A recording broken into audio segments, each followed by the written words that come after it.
Greetings hobbyists, this is Artisans of All, and in this video we're going to have a full review of the MetroX 3D scanner. In case you haven't heard of the MetroX 3D scanner, I thought I'd do a quick introduction. It is the latest 3D scanner from Revopoint, who have done a range of 3D scanners previously and they've all been really good. But importantly, this is their first venture into using laser lines as a form of 3D scanning, which is something that normally is only found on very expensive 3D scanners. And this is the first 3D scanner that I would say is more affordable to really allow you to use this technology. It has 4 scanning modes in total, 2 of which using these laser lines, and 2 of which are a bit more like a traditional 3D scanner, using a wide beam of light as opposed to specific lines. What we're going to do is have a look at each of those in turn and how they work and the results they get. And through that process, we'll have a look at some of the positives and the negatives of this 3D scanner.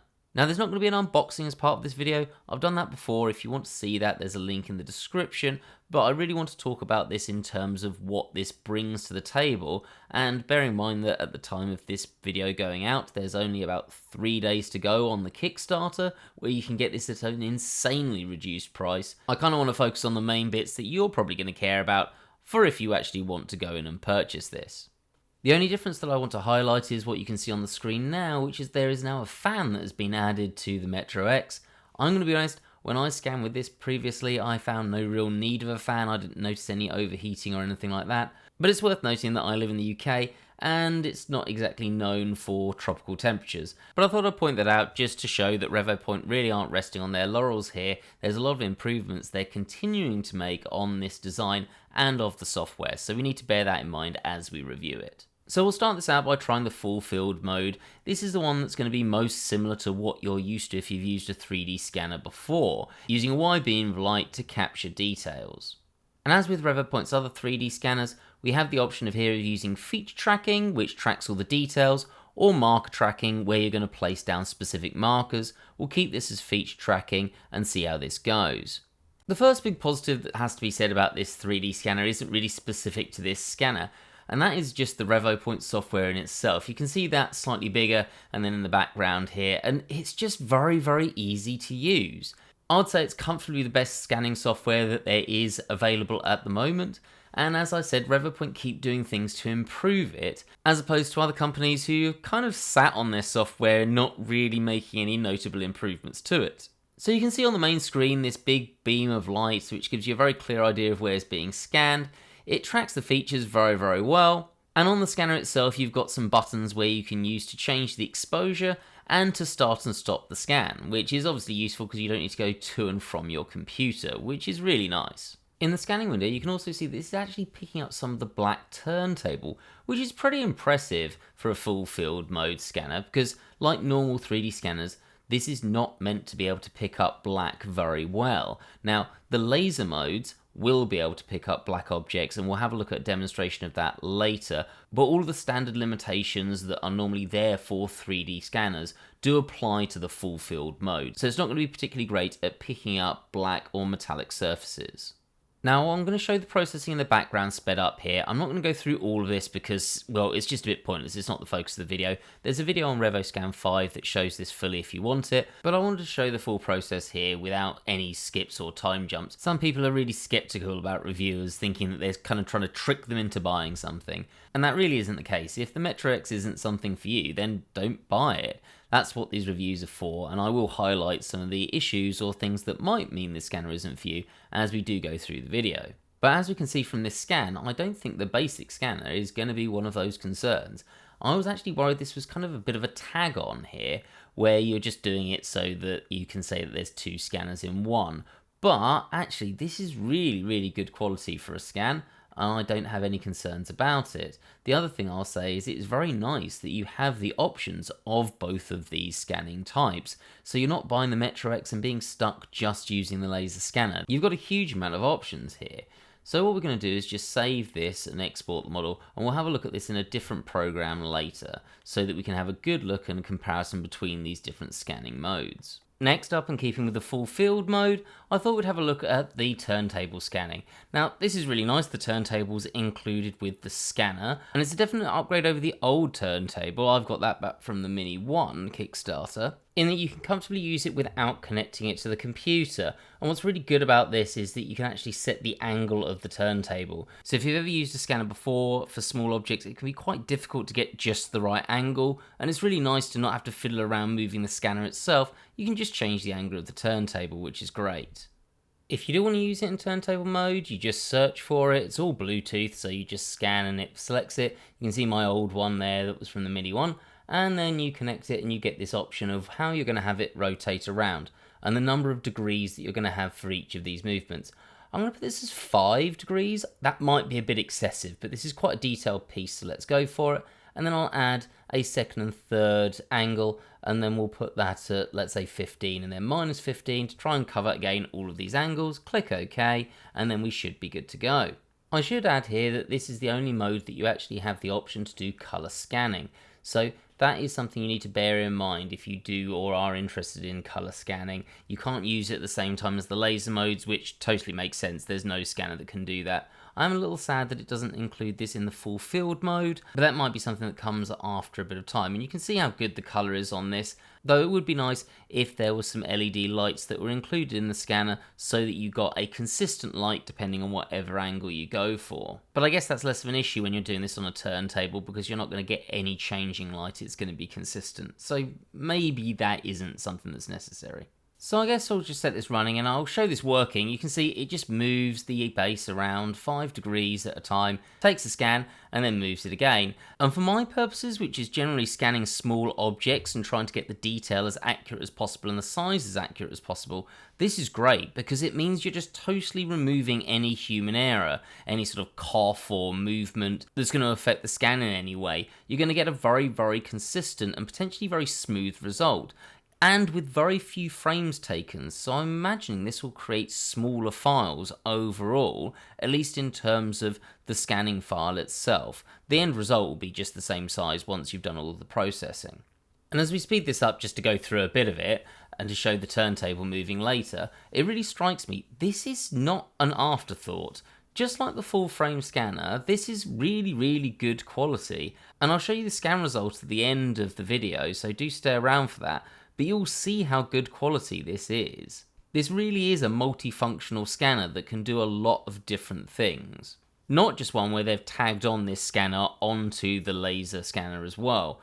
And if you've got to use anything like me, where you want both detail, ability, and the ability to get really good accuracy, this is really nice to have no compromise between the two because you've got both of them in one scanner. I know I've said that before, but I think it's really worth emphasizing.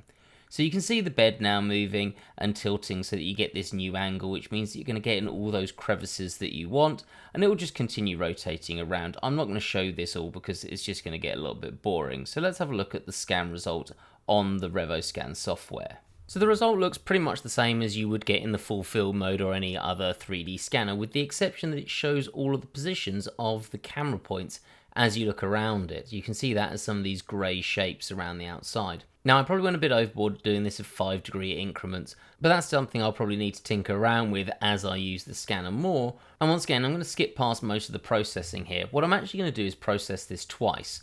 I'm going to process this in sort of a standard point distance and then a sort of relatively high detail, and then I'm going to go to a really high detail because the RevoScan 5 software has been upgraded to be able to give even more detail in theory. So this is going to create a really dense mesh, and that should give much better edging to the sharp edges, which is often a problem you find with 3D scanners. They won't give a very sharp edge. So we'll have a look at both of those and have a look at how they look again at the end. But a quick cursory glance over this scan, and again, this is great detail. I mean, look at that. It's captured all of the fine detailing you want, like the rivets, all of the panel lining. This is just a really, really solid scanner overall. And this turntable mode is really showing off what Revopoint can do with these scanners.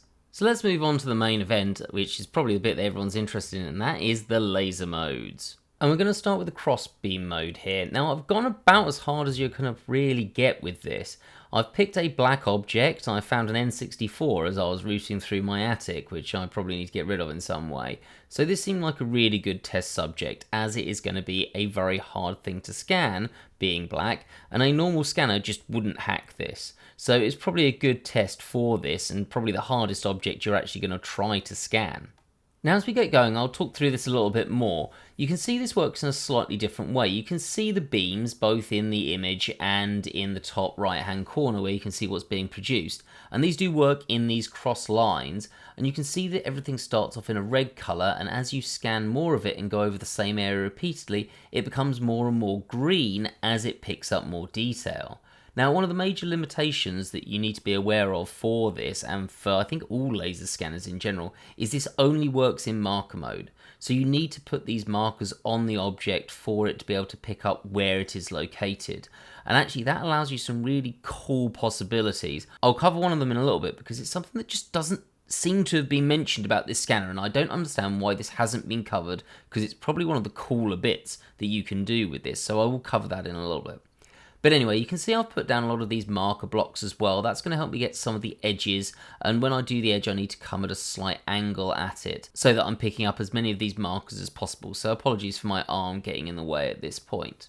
But you can be pretty carefree with this as you scan. Not quite as carefree as something I'll show you in a second, but it only actually records the information when there's any markers or enough markers for it to know where it's located. So you kind of can't really go that wrong as you scan, because anything that's in the wrong place or it doesn't recognize, it won't put onto the scan, which is important and a very big difference compared to other 3D scanners that you'll use that just use blue light.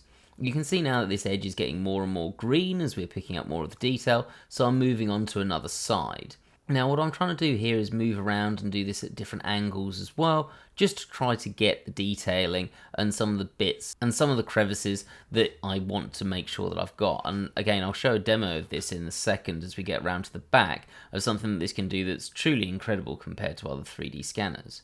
Now you can also see me holding up the wire, and this is a limitation of this scanner that I think it's really important to address. As opposed to a lot of Revopoint's other 3D scanners, this does need to be connected to your computer, and it does need to be connected to a USB 3 slot. For me, that's a little bit tedious because they're on the back of my computer. It would be less of an issue if you've got a laptop, and it also does need to be connected to a separate power source for this to run the scanner. Now what that means is you do have a certain limit on mobility here in terms of what you're going to do. I didn't have any problem getting around this or any other sort of object that I tried to scan, but it does mean you've got to be able to either get the object to your computer, or if you've got a laptop, getting your laptop to the object. Now hopefully this might be something that changes in the future, as maybe they involve like a power pack you can use for this or something else. But it is a limitation that you should be aware of. You're not going to be able to take this without a laptop out and scan a car in your garage. Though, obviously, with a laptop, that becomes no issue at all as long as you've got a power source there. But just something to bear in mind, for the laser mode you do need markers in place, though you can get around that in some ways. I'll show you that when we do the line scanning mode. But a power source on your computer is really a non-negotiable, so just be aware of that. I don't think it's a huge compromise. I think it's understandable because you're getting a huge amount of data that's being sent back and forth, and that's why it needs to be connected to the computer. Well, at least that would be my guess of why it needs to be connected to the computer, because Revopoint have shown they've got no issue using Wi-Fi, and they've done that with their other scanners as well. So if they're sticking to the cabling, there's going to be a reason for it. So I'll speed up this next bit just because it's more of the same, just scanning different edges, but I really want to highlight scanning this back section here where there's a couple of very large indents that are slightly off view. So I'm going to up the size of the computer screen just so you can see what we're doing here and how well, with the aid of these markers, we're picking up this back section and this massive cavity, in fact 2 large cavities that are there. And if you were trying to do this with a different scanner that isn't using these cross laser or flat laser modes, you're just not going to be able to get this. It's just not going to work out where this shape's meant to be. So if you've got quite intricate objects with these sort of indents, this is so useful to be able to do, and something that just hasn't been very accessible for 3D scanning previously without going through a massive faff to be able to do this. And as you can see, I just walked round to the back side and just started scanning, and it's picking this up great. I mean, I'm not even moving the object around, I'm just holding the scanner and just moving it at different angles. But as I said, this just wouldn't pick up where it is in relation to the other parts of the object if we were doing this in feature mode or even in marker mode, just using a normal scanner, because it would just create an absolute mess. Now it is worth saying that I did make a mistake here on this object. I haven't really done loads with these markers. I didn't want to spend loads of time practicing this before I then made a video to show you guys, because otherwise what's the point? I'm just showing you a perfect scenario. So I have actually made a slight error, and that is that I've got a couple of these marker dots that are a little bit low down. You can see one right directly on the screen facing us, and with it that close to an edge, it is going to cause a problem because it won't be able to pick up the edge itself, and you'll see that when we get the final model. And that's not a problem with the scanner, that is definitely user error, but I did want to keep that in because it's a good learning point and just something that you should know about. Once again, editing follows exactly the same trend as what we've done before. You can fill in holes as well, which I didn't do in the last model, which you will probably have to do over these marker points because they do show up as holes, but it does a perfectly good job at sorting that out, so nothing to be really concerned about. I will say it also picked up a hole on one surface, which was the front icon, and that is a very glossy black colour. So not just black, but almost like a glass texture. And as good as the MetroX is for metal and for black objects, I think glass is pushing it a little bit too far. So that is something that you probably would use a scanning spray for, even on the laser mode. But I would say getting the black and metallics are still very, very impressive. There are not other scanners that really do that, especially not ones at this price point. Now at this point we can see some of those gaps on the lower edge. Again, totally my fault, user error there, definitely not the scanner. And I will note that while on metallic and other coloured objects these marker points get fixed very, very nicely, I would say that on black objects it is something that shows a little bit of an imperfection. Though with the updates coming to RevoScan 5, this is really easy to fix. There's a smooth brush included now in RevoScan 5, which is very, very good at sorting this all out. So you can see me just going over these points here, and it really does get rid of them very, very nicely. I will say that this is probably not being helped by my computer recording at the same time as me doing the 3D scanning and doing the editing. It's probably giving it a little bit much to do. And you can see that because this is black, there is a slight texturing still on the surfaces where you've got a little bit of noise from the fact that I think they're having to up the brightness of the lasers, and that's going to create just this tiny little bit of noise here. Now I'll mention this again later, but Revopoint have said that they are working on the algorithms for sorting out the black, and they've actually made a bit of a breakthrough with this recently, but I haven't been able to use it in a bit of software because they haven't put it out yet. But I wanted to mention that so you're aware. I'd also say the fact that this looks a little bit orange peely, I would say is not too much of an issue personally, because I can smooth it myself and I want to have that choice. There's other software for 3D scanners out there that will do this all automatically. There is actually also an all over smooth function which you could use in RevoScan, but importantly, it gives you the choice. You can pick what you do with the editing here, and that's why I love this software. It can do it all for you, or you can pick and choose what you want. And for me, I want that choice because I want to keep things the way they are if it's going to mean that I have this sort of sub-millimeter accuracy that the MetroX can produce. Now I did just want to take a moment to show you this global marker tracking mode, just because it's a bit different to things that I've seen before, and I really like using this because it just kind of means that you can't go wrong. So in this mode you tell RevoScan that you're going to scan just the markers first, and then it will use those markers to work out wherever you are at a later date. This can be used in either of the laser modes, so the parallel line mode or the cross laser mode, and you can see here that we're just scanning all of the marker points, and it will give you a count at the bottom right hand corner of how many markers you've got, which if you're sensible about this, what you'll do is you'll count the markers you put on your object, and then you know that you've got them all. I wasn't that sensible, so I was just going around scanning them until it felt like I'd got all of them, and that worked pretty well as well, so I didn't really have an issue doing it that way. And this just makes a map of all of those markers and where they are in 3D space in relation to each other. So you've always got to be able to get maybe about 4 markers on the scan at any one time, and that's not very difficult. And that gives you an idea of how far apart you want the markers as you're placing them on your object. So if you've got something that's big and relatively flat, they can probably be further apart. If it's got a lot of corners to it, you want more around those corner sections so that you can tell the scanner when you're moving around a corner. Now I've put this back to real-time speed so you can see what I'm doing here. And effectively you can just throw the scanner around almost. I'm not taking any care about this, but because it already knows where all the markers are, every single time it just tracks where it is perfectly. And in a similar way to the turntable mode, this is just another way with this scanner where you kind of can't really go wrong. The RevoScan software just means that it will work. And for me, that's probably one of the most important things when 3D scanning. I want to know that I'm going to get a good result every single time I use my scanner, and I'm not going to have to do the scan 5 or 6 times to make it work. Now, I think you've seen enough of me scanning at this point to get an idea of what this can do. So I'll skip past this and we'll just do the last one really quickly, which is the parallel line mode. Now, I just want to show you this one because there is a way around, in a way, this need for markers. And I like that we can get away with not actually using them. So you can see here we're back to that carapace of a knight model, and I haven't got any markers on it, but I have got it on the turntable, which has got markers around it. And because this is small enough, that's going to be all I need. So for small objects, you don't necessarily need to put markers on them, which is going to obscure the fine detail that you want. And this parallel marker mode is all about capturing the fine detail with a really high level of accuracy. Now, the laser scanning modes are slower, definitely, than doing it with a traditional scanner or with the full field mode that you've got as part of the MetroX as well, but you can see how quickly this is turning to this green colour that is showing that we have enough detail. You can again see what I'm doing of moving around, so I'm not scanning always in the same direction, and I've found that generally gives a better result because you want these lines sort of crisscrossing over each other as you do the scan, or at least from where they've previously been.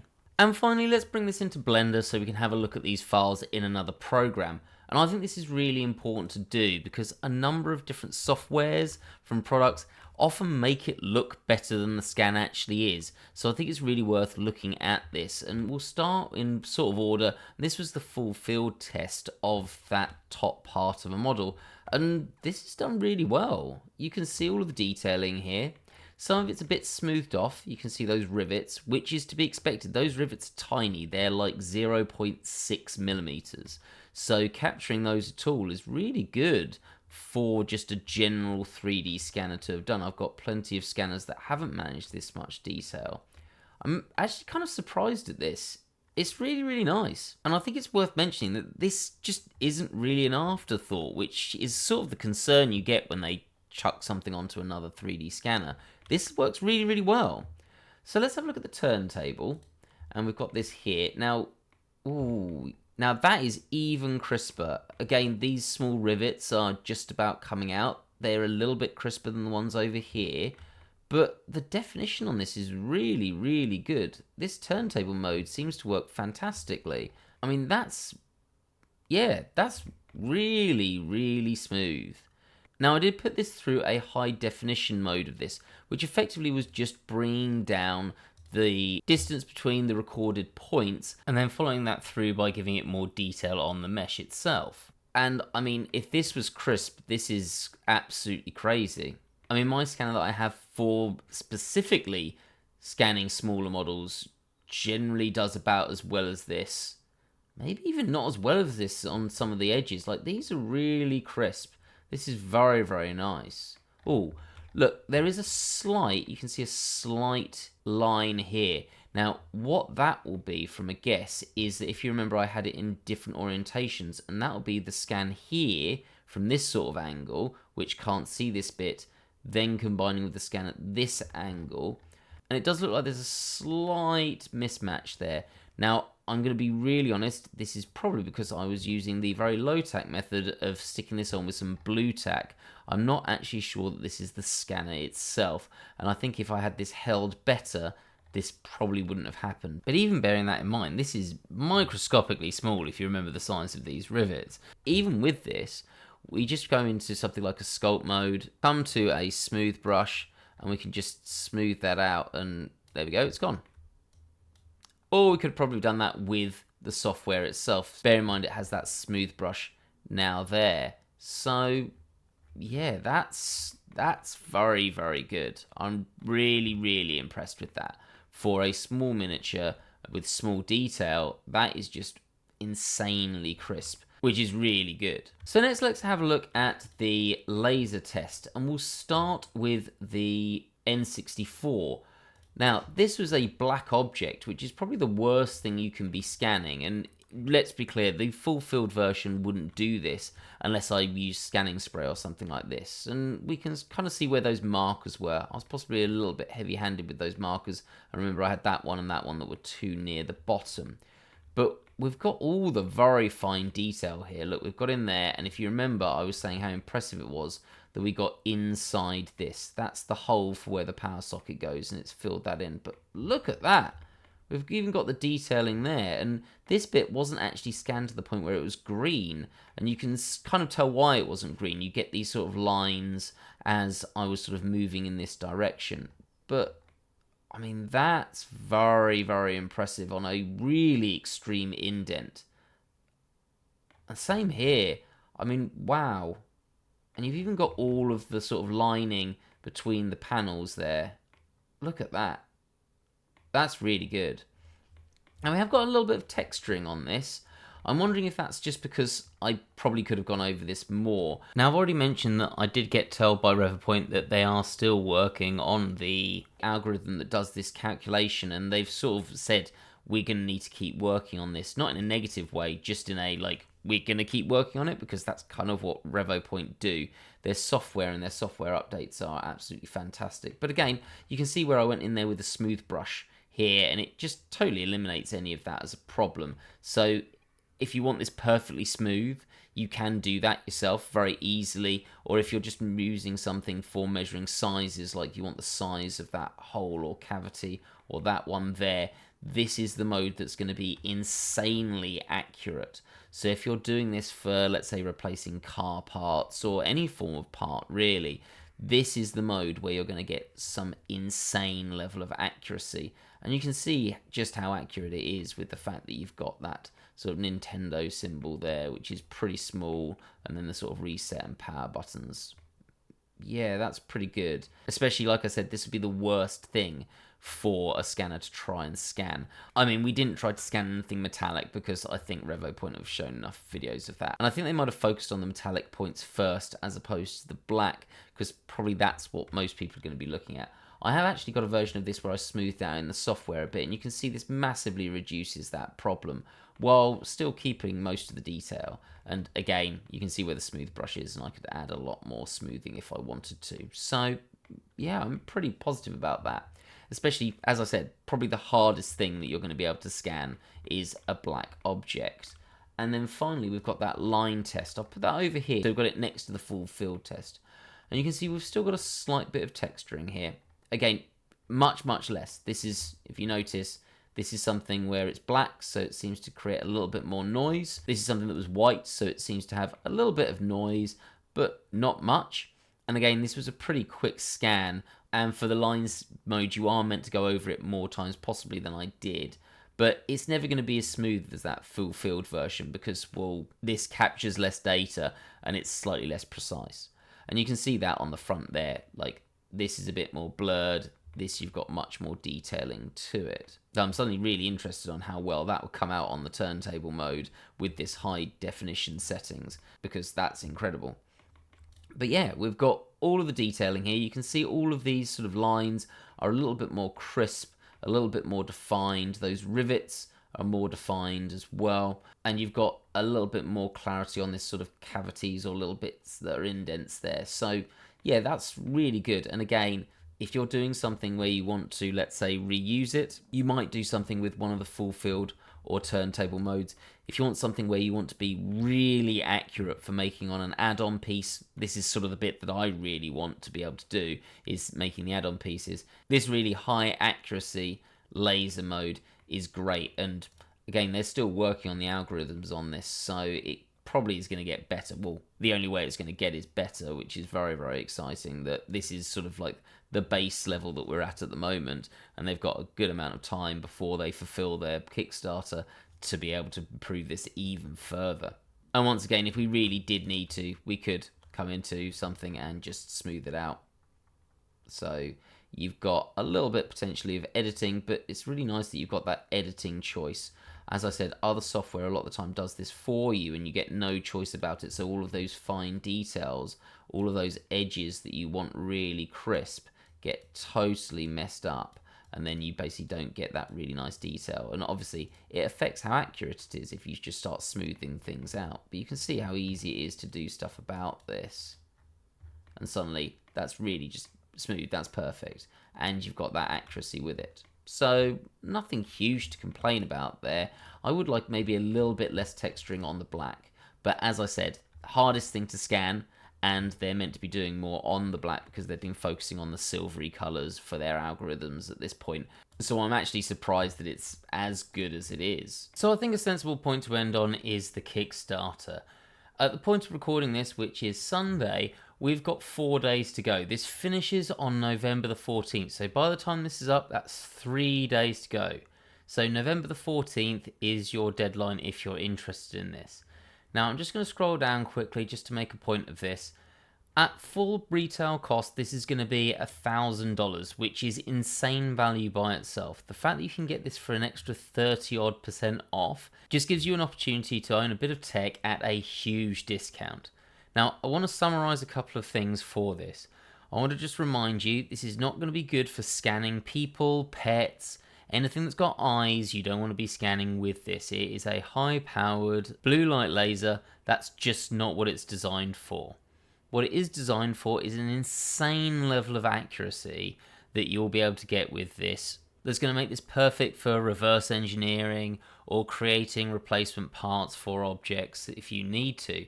And when you've got these 4 scanning modes available, meaning that you've also got a full field mode and a turntable mode, even if you're just interested in scanning and almost don't really care about the laser capacity, I still think this is a fantastic offer to be able to get a scanner that's going to give you a really high-end level of detail, as well as a turntable that functions perfectly with it. The final thing that I'm just going to end on is to say, while I got sent this scanner, I get nothing for you clicking on the link below. I don't care how you get to the Kickstarter campaign to back this if that's what you're interested in doing. If you're seeing this after the Kickstarter campaign has gone through, I might have an affiliate link down at the bottom where you can buy this off of Revopoint's website. But honestly, get this before that's even a possibility if you're interested, because there's no reason not to get the 30% off. I can tell you this scanner works, and it works well, and if you disagree with that, feel free to say in the comment section, but at this point it's only going to get more impressive than it currently is, and it's already very, very impressive. So hopefully that gave you a good idea of if this is the scanner for you, or just as importantly, if it's not the scanner for you and you're looking for something else. As always, I hope you found that useful. Please do hit the like button if you did find this useful. Comment if you agree or disagree in any way. I'm really happy to have that conversation with people, or if there's anything that I haven't quite covered, feel free to ask in the comment section. I'll get to it as soon as I can to answer any questions that I can help with. Have a great day, guys.